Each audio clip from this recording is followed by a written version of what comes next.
नमस्कार दोस्तों, आइए सुनते हैं हनुमान जी का एक प्रसंग जो कि सीता जी के साथ जुड़ा हुआ है। प्रसंग उस समय का है जब श्री राम और देवी सीता वनवास की अवधि पूरी करके अयोध्या लौट चुके हैं। अन्य सभी लोग तो श्री राम के राज्याभिषेक के उपरांत अपने अपने राज्यों को लौट गए, किंतु हनुमान जी ने श्री राम के चरणों में रहने को ही जीवन का लक्ष्य माना। एक दिन देवी सीता के मन में आया कि हनुमान ने लंका में आकर मुझे खोज निकाला और फिर युद्ध में भी श्री राम को अनुपम सहायता की। अब भी अपने घर से दूर रहकर हमारी सेवा करते हैं, तो मुझे भी उनके सम्मान में कुछ करना चाहिए। ये विचार कर उन्होंने हनुमान को अपनी रसोई से भोजन के लिए आमंत्रित कर डाला। माँ स्वयं पकाकर खिलाएंगी आज अपने पुत्र हनुमान को। सुबह से माता रसोई में व्यस्त हैं।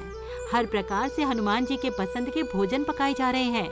एक थाल में मोतीचूर के लड्डू सजे हैं, तो दूसरे में जलेबियाँ, पूड़ी और कचौड़ी और बूंदी भी पकाई जा रही है। आज किसी को भी भोजन की आज्ञा नहीं थी जब तक कि हनुमान न खा लें।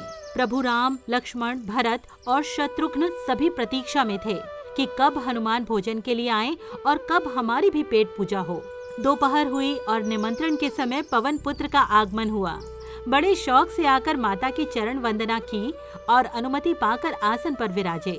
माँ परोसने लगी और पुत्र खाने लगा। लाओ माता लाओ, पूड़ी दो, कचौड़ी दो, लड्डू दो।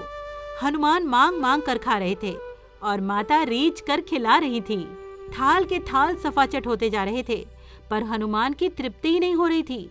माता ने जितना पकाया था सब समाप्त हो गया, किंतु अभी भी पेट कहाँ भरा लल्ला का। माता सीता पुनः भागी रसोई की ओर। पुनः चूल्हा जलाया, पकाना आरंभ किया। उधर हनुमान पुकार रहे थे, माता बहुत स्वादिष्ट भोजन है, और दीजिए ना, अभी पेट नहीं भरा माता। माता पकाती जा रही हैं, हनुमान खाते जा रहे हैं। भंडार का सारा अन्न समाप्त होता जा रहा था। माता पर धर्म संकट आन पड़ा। अब क्या करें? भागी गईं श्री राम प्रभु की सहायता की गुहार करने। प्रभु आप ही कुछ कीजिए और भंडार का प्रबंध कीजिए। ये हनुमान तो सब चट किए जा रहे हैं। श्री राम सुनकर हंस दिए, बोले, सीते, तुमने मेरे भक्त को अभी तक नहीं पहचाना।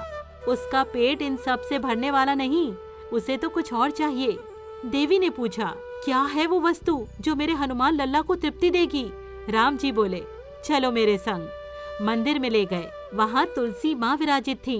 एक पत्ता हाथ में लिया, आंख बंद करके उसमें अपने स्नेह, अपने आशीष और अपनी कृपा का समावेश किया और देवी को पकड़ा दिया। जाओ देवी, अपने पुत्र को संतुष्ट करो। माता भी समझ चुकी थी अपने पुत्र की इच्छा को। वो भी सौम्य मुस्कान लेकर लौटी रसोई की ओर और बोली, पुत्र हाथ बढ़ाओ, लो ग्रहण करो। जिसकी इच्छा मन में लिए तुम मेरा पूरा भंडार निपटा गए। हनुमान जी ने हाथ बढ़ाया और अभिमंत्रित तुलसी दल ग्रहण किया। मुंह में रखते ही चित्त प्रसन्न और आत्मा तृप्त आसन से उठ खड़े हुए। बोले, माँ आनंद आ गया। आपने पहले ही दे दिया होता तो इतना परिश्रम ना करना पड़ता आपको। माता हंस पड़ी, बोली, पुत्र तुम्हारी महिमा केवल तुम्हारे प्रभु ही जानते हैं। वो भगवान और तुम उनके भक्त। मैं माता तो बीच में यूं ही आ गई।